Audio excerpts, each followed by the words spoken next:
Hello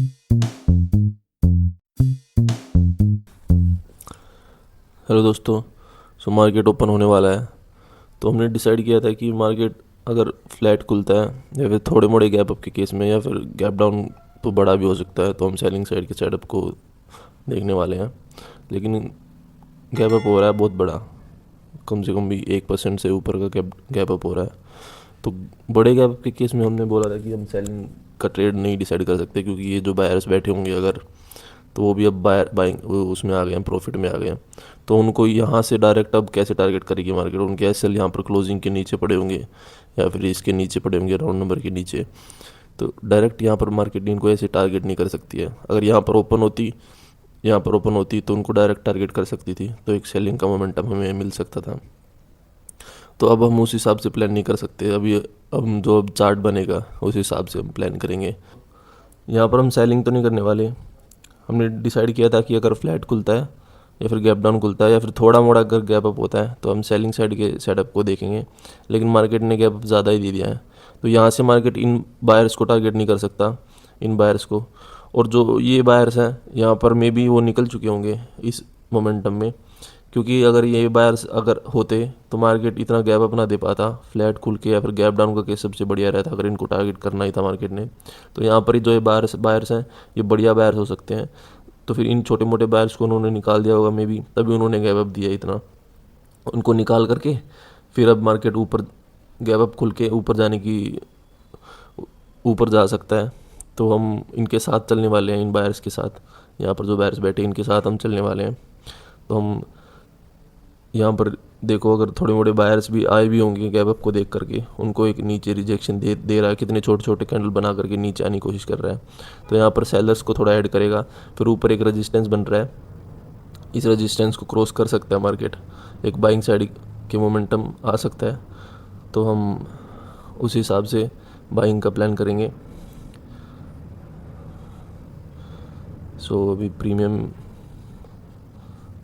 add कर लेते हैं। मार्केट नीचे मिल रहा है हमें, अच्छी बात है। जैसे ये ब्रेक डाउन होगा इसका लो का, तो वैसे ही सेलर्स आना भी शुरू हो जाएंगे। प्रीमियम ऐड कर लेते हैं हम, 55,100 का प्रीमियम ऐड कर लेती थी हमने। तो यहाँ पर ट्रेड भी बनाना शुरू कर देते हैं हम। 1156 का मिला है हमें, 70 पॉइंट का हम एसएल रखेंगे और 70 पॉइंट का हम टारगेट रखने वाले हैं। तो यहाँ जैसे ही ये इसको क्रॉस करेगा लो को, वैसे ही अगर फिर सेलर्स थोड़े आना शुरू हो जाएंगे। और अब ये छोटी छोटी कैंडल बना करके जो सेलर्स आ रहे हैं ऊपर, उनका एसएल अवेलेबल हो जाएगा, तो हम मोमेंटम आ सकता है। डायरेक्ट तो एसएल अवेलेबल थे नहीं सेलर्स के, तो इसलिए थोड़े सेलर्स को ऐड करने के लिए ये थोड़ा नाटक करेगा, थोड़ा बनाएगा, फिर एकदम से उनको टारगेट करेगा।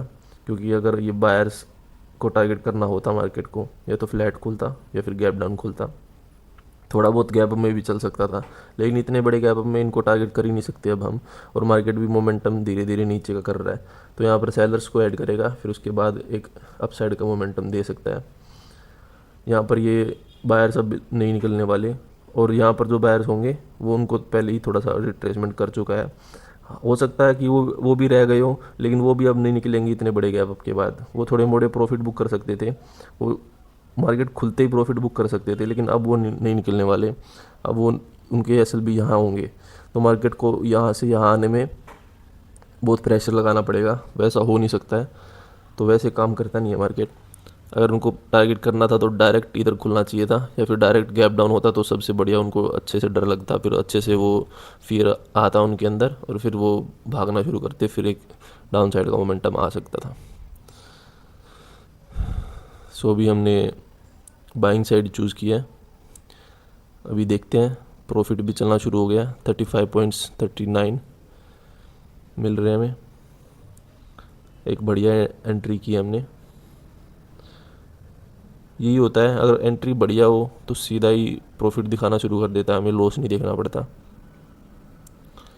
हमें 24-25 पॉइंट का प्रॉफिट तो दिख रहा है। लेकिन जो सेंसेक्स है और जो निफ्टी है वो खुद को ब्रेक डाउन करके, ये देखिए, ये ब्रेक डाउन करके नीचे ट्रेड करने की कोशिश कर रहा है, और निफ्टी भी, तो हमारे लिए अच्छा ही है। फिर जो ये ब्रेक डाउन को देख करके यहाँ पर लोग और सेलिंग कर रहे होंगे निफ्टी, इसमें बैंक निफ्टी में, तो बैंक निफ्टी खुद को ऊपर ही होल्ड करने की कोशिश कर रहा है। तो हमने ट्रेड भी सही इंडेक्स में लिया है। और बस अब जैसे ही मार्केट घूमना शुरू करेगा वैसे ही जो सेलर्स अब आ रहे हैं, जैसे घूमना शुरू करेगा तो वो उनके एसएल ऊपर पड़े हुए हैं, तो इस रेजिस्टेंस तक तो एक मोमेंटम हमें मिल सकता है। तो अभी वेट करेंगे। अब ये डायरेक्टली क्लोजिंग प्राइस का भी ब्रेक डाउन कर दिया इन्होंने, ये रहा 4 तारीख के क्लोजिंग का इन्होंने ब्रेक डाउन कर दिया है। तो यहाँ पर और सेलर्स अब आना शुरू हो जाएंगे। तो जैसे ही सेलर्स आएंगे वैसे ही ऊपर अवेलेबल हो जाएंगे एसएल। तो मार्केट सेलिंग में नहीं जा सकता। अगर सेलिंग में जाना होता है उनको तो फ्लैट खुल के या फिर गैप डाउन खुल कर सेलिंग में जाता है ना। ये रिट्रेसमेंट ऑलरेडी कर चुका था, तो मार्केट को गैप अप खुल के नीचे जाने की कोई ज़रूरत नहीं है। एक बात समझिए आप, अगर मार्केट इन बायर्स को भगाना है, हमें, तो अगर मान के चलिए अगर हम यहाँ पर बैठे हैं, है ना, तो हम बाइंग का ट्रेड में बैठे हैं, मार्केट मूव किया और यहाँ पर क्लोज करके गया, तो हम कब डरेंगे? हम जब डरेंगे ना, मार्केट अगर हमें लॉस दिखाएगा, हमें लॉस से डर लगेगा ना, तभी तो हम लॉस देख करके भागेंगे। तो मार्केट अगर यहाँ खुलता तो हमें लॉस दिखता, हम एंटर यहाँ लेके गए हैं, मार्केट ने क्लोज यहाँ पर करके गया, जैसे जैसे हम यहाँ पर एंटर किए, और हमें मार्केट क्लोज होते होते 1 लाख रुपए का प्रॉफिट दिखा रहा है यहाँ पर। तो जैसे ही मार्केट अगर गैप डाउन खुलेगा तो हमारा वो 1 लाख ज़ीरो हो जाएगा, या फिर हम ब्रेक इवन पे, या फिर हम थोड़े बहुत नेगेटिव भी जा सकते हैं, क्योंकि बाइंग की है तो नेगेटिव हो सकता है थोड़ा बड़ा। तो फिर हमें तब डर लगेगा, या फिर गैप अप होगा हमें प्रॉफिट दिखाएगा, फिर तब डर लगेगा हमें। हमें डर तब लगेगा ना जब गैप डाउन खुलेगा। तो अगर इनको निकालना होता, इन बायर्स को, मार्केट को, और इन बायर्स को अगर निकालना होता, ये तो मे भी अगर निकल चुके हैं, अगर गैप अप हुआ तो ये फिर निकल ही चुके हैं, है ना। अगर इनको भी टारगेट करना होता तो मार्केट यहाँ खुलता तब इनको टारगेट कर पाता इजीली, है ना। अब गैप अप खुल के अब इतना प्रॉफिट दिख रहा, वो एक काम और हो सकता था कि वो प्रॉफिट बुक कर लेते अपना सुबह मार्केट खुलते ही, लेकिन ऐसा भी नहीं दिखाई दे रहा। ये देखिए मार्केट 2 कैंडल बना रही है, स्ट्रेंथ दिखा रही है। तो अगर वो डर डर डर लगता उनको, अगर वो भागने वाले ट्रेडर होते ये बायर, तो फिर वो खुलते ही भागते, फिर कैंडल बनती, रेड कैंडल बनती, तो भी हम मान सकते थे कि नहीं ये तो भाग सकते हैं। लेकिन स्ट्रेंथ दिखाई उन्होंने, अब ऊपर होल्ड कर रहा है। अब ये ऊपर क्यों होल्ड कर रहा है? जस्ट ये सेलर्स को ऐड करने के लिए ऊपर होल्ड कर रहा है। जैसे ही सेलर्स इनको अच्छे खासे मिल जाएंगे वैसे ही एक मोमेंटम आएगा, और वैसे ही हमें हमारा प्रॉफिट मिल जाएगा। तो मार्केट ऐसे ही मूव करता है। तो अभी देखते हैं, हमने इसी वजह से ही बाइंग का ट्रेड बनाया, क्योंकि अब इन बायर्स को तो टारगेट हम कर ही नहीं सकते हैं। तो मार्केट एक फर्दर कंटिन्यूएशन में जाने वाला है। यहाँ पर गया, रिट्रेसमेंट दी, फिर ऊपर गैप अप खोल के सीधा कंटिन्यूएशन में जाएगा। यहाँ पर थोड़े मोड़े सेलर्स को ऐड करेगा, वो हमारे लिए अच्छा ही है। और जो सेंसेक्स और निफ्टी में सेलिंग देख रहे हैं, वो भी अब बैंक निफ्टी में सेल कर रहे होंगे, तो सेलर्स और भी ऐड हो रहे होंगे। तो जैसे ही सेलर अच्छे खासे ऐड हो जाएंगे तो वैसे ही उनका ऊपर एसएल अवेलेबल हो जाएगा, और फिर मार्केट डायरेक्शन अपनी बना लेगा उनको टारगेट करता हुआ। तो जैसे ही उनको टारगेट करेगा हमें हमारा प्रॉफिट मिल जाएगा, हमें वही चाहिए। जैसे ये रिकवरी, जैसे ये घूमना शुरू होंगे, तो वैसे ही देखो बिल्कुल सही जगह से घूम रहा है। उसका सपोर्ट का ब्रेकडाउन किया, सेलर्स को एंट्री बनाई, सेलर्स की, फिर ऊपर घूम रहा है सीधा। तो एक बढ़िया ट्रेड फाइंड किया हमने।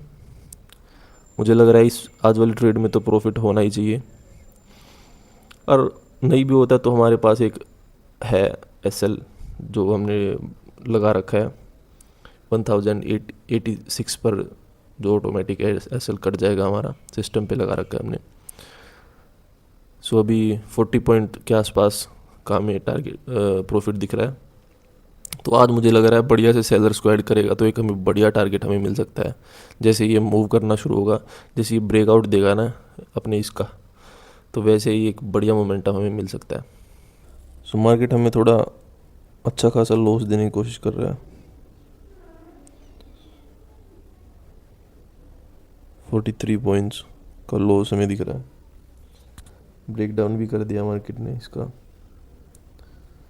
अभी नीचे राउंड नंबर है तो मार्केट यहीं कहीं से घूमना चाहिए। अगर राउंड नंबर पर जा कर के सपोर्ट लेगा तो फिर मार्केट कुछ भी, फिर हम गलत हो सकते हैं, फिर तो मार्केट नहीं जा पाएगा ऊपर। अगर सपोर्ट ले लेगा तो अगर यहीं कहीं से यहाँ पर जो बायर्स आए होंगे, सेलर्स तो बचे रह गए हैं, अगर थोड़े मोड़े साइडवेज मोमेंटम में थोड़े बायर्स भी आ सकते हैं, उनको थोड़ा निकालने के लिए ब्रेक डाउन कर करके ये जा रहा है तो ठीक है। और हमारे पास लिमिट भी इतनी नहीं बची है, 50 के आसपास का हमें लॉस दिख रहा है, तो लिमिट भी इतनी नहीं बची है, तो अब तो कम ही चांस लग रही है। अगर यहीं कहीं से कुछ लक ने साथ दे दिया, अगर रिवर्स कर जाता है मार्केट तो हमें प्रॉफिट मिल सकता है। सेंसेक्स और निफ्टी भी सेलिंग कर रहे हैं।